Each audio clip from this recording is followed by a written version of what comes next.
Il y a un balai de cigogne, c'est un truc de fou. Pile au-dessus du van.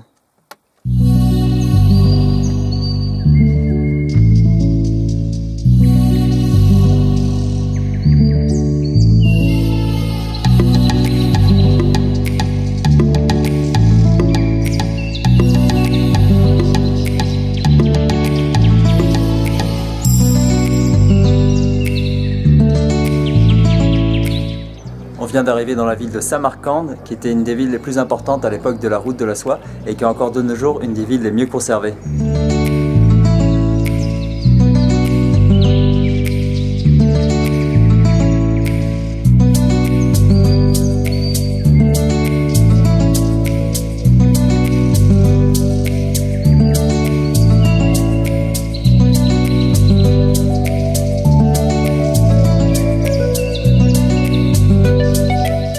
Voici par exemple l'intérieur d'une des madrassas. Il y a une énorme cour carrée avec pareil partout à l'intérieur ce même décor qu'on peut voir déjà dehors.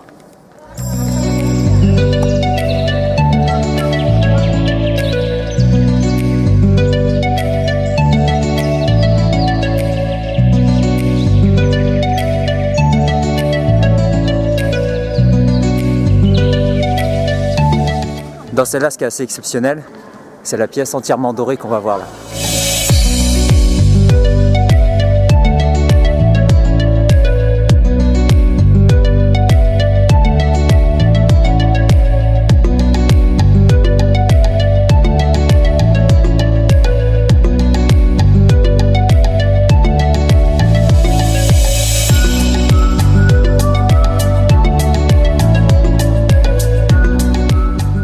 À peine arrivé à Samarcande, on a rencontré plusieurs Français et en fait on se quitte plus depuis 2 jours. Donc il y a une famille qui est dans ce camping-car et puis il y a un couple plus âgé qui eux sont en simple vacances pendant 3 semaines à l'Ouzbékistan. Donc voilà, on passe du bon temps et là on va tous déjeuner ensemble dans le van et le camping-car. Donc là nous avons Béatrice. Ah ouais. Lors de la fête là c'est Sandrine. Ici c'est Baudouin. Là c'est Louis, toujours le même. Faut que j'aille chercher Nicolas qui est par là. Chef cuistot. Machine à laver, c'est l'homme. Et là on a Margot. Pendant ce temps, là-bas c'est l'apéro.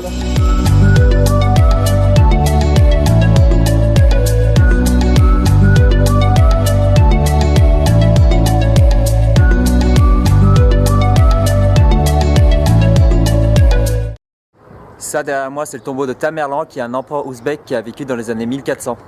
Lorsque le communisme s'est effondré, ils se sont retrouvés sans héros national puisqu'il n'y avait plus Lénine à aduler. Et donc du coup, ils ont cherché dans leur passé afin de retrouver quelqu'un qui leur donnerait un peu de fierté. Et donc du coup, ils mettent vraiment en avant ce Tamerlan dans toute la ville de Samarcande.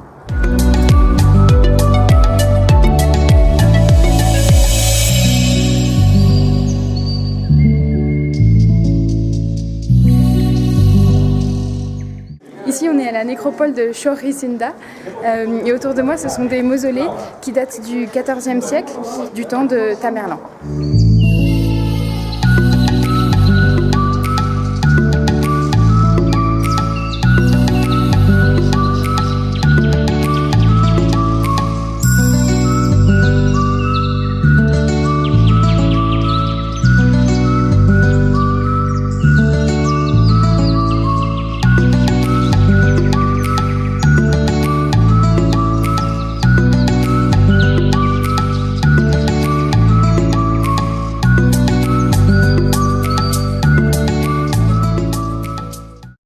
Les Ouzbeks utilisent beaucoup ces drôles de petits mini-vans pour transporter des marchandises ou des personnes et qu'on voit absolument partout.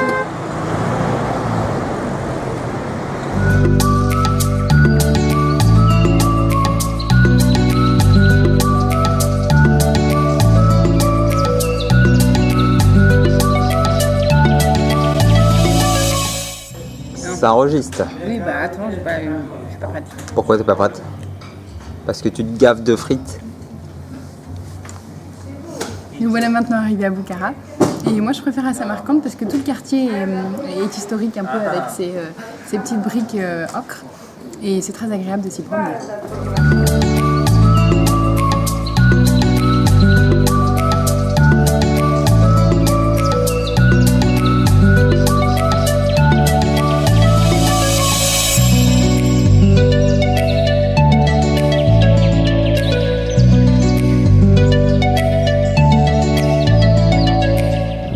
Sur cette place, il y a une madrasa, de l'autre côté, une mosquée, et ici un énorme minaret de 48 mètres qu'on appelait aussi la tour de la mort parce que c'est de là d'où ils jetaient les condamnés à mort. Et la madrasa, on ne peut pas la visiter parce qu'elle est encore utilisée et il y a des étudiants qui travaillent dedans, qui étudient le Coran.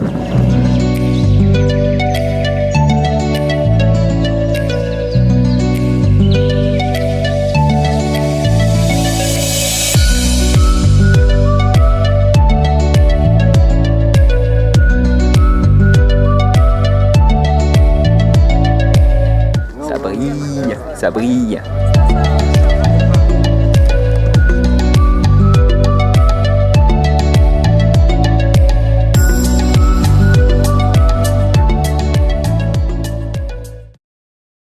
Ça y est, l'Ouzbékistan, c'est déjà fini. On se dirige vers la frontière avec le Turkménistan.